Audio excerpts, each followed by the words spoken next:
भोजपुरी के brand writer आप हो।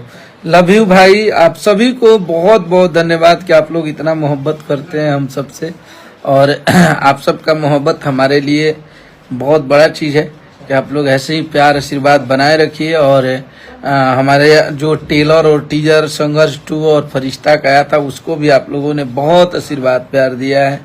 आज हमारा ये गाना रिलीज हुआ है टुनटुन यादव जी का, जो कि हमारे छोटे भाई हैं, उनके भी गाने को आप लोग बहुत आशीर्वाद प्यार दे रहे हैं। तो बस आप सब ऐसे ही सहयोग कीजिए, आप सब ऐसे ही मोहब्बत कीजिए।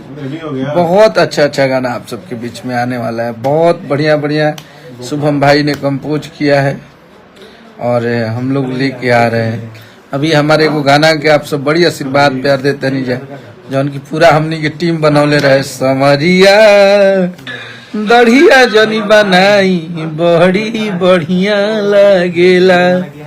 पूरा हमारा टीम के आप सब आशीर्वाद प्यार ऐसे ही दीजिए। आज वो यूट्यूब पे 50 मिलियन क्रॉस करता है, तो आप सबके मोहब्बत है, आप सबके स्नेह और रील पे 1 मिलियन रील बनल बा।